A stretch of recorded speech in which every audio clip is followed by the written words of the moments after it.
Hey, welcome back to Milton Daily Homes. Chuck here. We get a list of 12 properties, and if you want to come meet us at Starbucks, just sign the form, just put some information there, and let us know when you can come and just have a chat. And we can really talk about the steps involved, the cost to do whatever you want to do, whether it's to buy a home, maybe it's your first home, maybe you're moving up. Maybe you want to sell a house, maybe you want to invest in real estate. There's a lot of great opportunities out there. So let's get started with today's list. 1379 Costigan number 105 is the first one, and 319 is the price. So you've got a 1020 square foot condo and decent upgrades inside, 9-foot ceilings. It's a pretty good building. First floor is nice because this one here, no, unfortunately they don't even have a picture of it, but it backs onto the ravine and it's on the first floor. So there's people that have little gardens. I mean, this is really an ideal space for somebody who doesn't want that bungalow, that Drury Park stuff that we talked about yesterday, that is much more comfortable in a condo where there's really like no lawn maintenance, nothing, and it still has the 2 bedrooms and 2 washrooms. So I like this one. The last first floor ones that sold back into the ravine were probably like a year and a half ago, and they were low 3s. So at 319, they definitely have a chance. Really neat location, and it's hard to find these. There's not that many out there. Willingdon is 319.9. And so this one here is the Ashfield. It's 1050 square feet. And so you go upstairs. There's basically a laundry room and a hallway on the main floor with the garage. And then you've got your living room. And the furniture all looks like it's to scale nicely. Dining room plus the kitchen. And these ones are going in low 310s. I think they get a little bit of an upgrade for the hardwood floors. So they're not that far off. I'd be surprised if I saw them sell for full price. But it's a nice looking home. Herman Way is 359. It's the same model that we talked about on Stover yesterday with the nice beams in the ceiling, the finished basement. Now these guys don't have all the bells and whistles there, but it is a newer house. So you lose the basement, but you don't have those issues with, the roof starting to need some work and all the rest of it. So clean, simple, tidy. I think they've done a good job on the pictures on this one here. 359 might be a little bit high without having that finished basement, though. That's the only thing I'd be concerned about. Kavanaugh is 364.9, and it's a Woodbine model, 1356 square feet, 3-story, similar to the Ashfield, but much larger. And so it's the 3-bedroom. We profiled the same listing yesterday, and this one has some nice stuff in here. The kitchen's been upgraded. They've done some nice, there you go. There's what the beds look like in the smaller second and third rooms in the front. I just don't see 364 being the price for this one. An end unit, 1,300 square foot one that had some really nice finishes, just sold in the 340. So 64, I think, is going to hammer them. I'd be surprised to see them sell for more than 350. We've got this one on Woodlawn here, 399, and inside very modern finishes. Modern paint color. You've got an accent of green, so I have a feeling this is going to be one of those ones where buyers love it or hate it, but I do think that they've done the work to justify an asking price of something like this. The only thing that I might be concerned about is the location on Woodlawn, so you just want to check that and make sure it's not, there's no busy road interference there.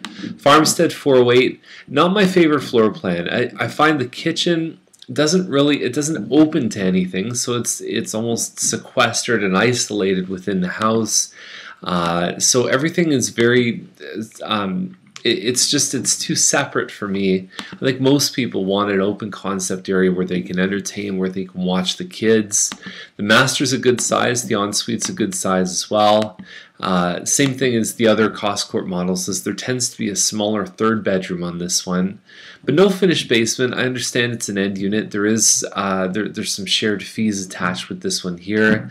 I'd still be a little skeptical. I just think there's better value elsewhere. Beaver Court is a really interesting one. It obviously looks a bit older from the outside, and you could probably dress it up. You could paint the garage. You could replace the garage door. Because the garage is so prominent front and center, it's actually a really good investment to do a bit more of a modern garage door.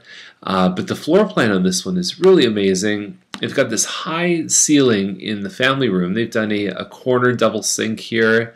So they've done some good upgrades. And there's the room that really sets it off there. You can see the roof line. You can see they've upgraded the light fixture. This model, I think, would look really nice renovated. And you can see the hand scraped floors. You can see the texture on the wood there, and a bit of a higher sink. You can tell by the height compared to the toilet that they've probably upgraded that as well. And you've got a finished basement. So it is probably linked on whatever side, on this side or here. You can see that it's listed as a link. I like this one though. I think it's got a neat little vibe to it, and it's not that far off. I mean, again, a more renovated, smaller house like the one on Woodlawn would typically sell for $4, but that home is a little bit bigger and there's a little bit more living space. Azleton is $456,900, semi-detached, and everybody's gone about listing these homes 22-30 square feet, but they include the rec room in the basement, which is builder finished, which I think is wrong, because total living space you can say 22-30 square feet, but I think if you're being misleading by saying it's just 22-30 square feet, most people assume that that's your main floor and you're upstairs. So anyhow, I know what it says on the floor plans, but officially the square footage of a house, when we talk about that, is main floor, upstairs. It's anything above grade, and then total living space includes the basement. So there's some clarification. This one's actually the model home. I wonder how many Powell models this one was responsible for selling back in the late 90s, early 2000s. It has a lot of upgrades inside. You've got moldings, you've got the diagonal floors. It's amazing. You see the brass finishes on the fireplace. I mean, it's just, in 10 years, so much has changed with building styles. And if you ever watch something like 90210, you know what I'm saying. Is it like, I mean, you could tell it looks dated.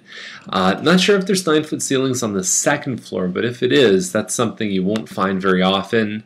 And the other nice thing on this one is you've got this little sort of side gazebo area too. So I think about reading the paper, hanging out there, I think it'd be a good thing. This one faces dairy, which I think they should take a value hit for, but there's a lot of money spent on these homes.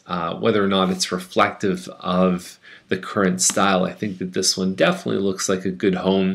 And I mean, we just saw not a basic model, but we saw one of those models sell for $450 over on Clark too. So I think they're in the right zone. I don't think they're asking way too much for it. Roper, $434,500. It's on the south part of Roper, backing onto the pond. Actually looks like a pretty decent home. Well, I think well staged, not cluttered. And the master has a little sitting area off to the side by the double doors. And there's your pond there. And of course, we've got a bird of prey in the backyard. So I'll let my man John Ashcroft give us a little song to inspire us and put us in the mood. Let the eagle soar like she's never soared before, from rocky coast to golden shore. Let the mighty eagle soar. So there we go. There's Roper Crescent, and there is John Ashcroft. What do you think of that? I can't believe those guys were in office for 8 years. But anyways, Bayless Crescent is $694,500. No pictures posted, but check the virtual tour. It actually, again, it looks like a very well staged home, about 2,800 square feet with a pie-shaped lot, backing on a green space with a walkout basement. And if you look at what the one on Homes sold for, I think that this is actually a very, very respectable asking price. I mean, this home on a basic normal lot is probably going for $630 or something like that. Adding those extra finishes, I think really puts it in a good spot. So there's not a lot of sales activity. It's very hot, cold up in the higher sixes, but I think this one's got the goods to deliver for sure. I like that listing a lot. I wish they had some photos I could show you, but check the virtual tour. And then the last one is 5.4 acres right on Lower Baseline in Trafalgar. There's a lot of transition happening at Trafalgar and Dundas. I've told a lot of people this and they're very surprised, but think about here Ontario and Burnhamthorpe, think about all those buildings around Square One. that is going to resemble very closely what Trafalgar and Dundas is going to be. It's probably in the next 20 years. So you're going to get a lot of traffic on Trafalgar. From a commercial standpoint, I'm not sure how this one, it's zoned agricultural, so you'd be looking at changing the zoning, you'd be looking at official plans. Not sure what you could do with this land, but it is something. It's 5.4 acres, 1.1, so you're talking about just over, like you're talking about 200,000 an acre or so, which isn't unreasonable when you look at some of the other locations that I would consider to not be as good. So it's just a question of what you can do with this land. But if you have any questions, give us a call. We'd be glad to show you any one of these homes. I think there's some real stars today, and we'll see you tomorrow with more Milton Daily Homes.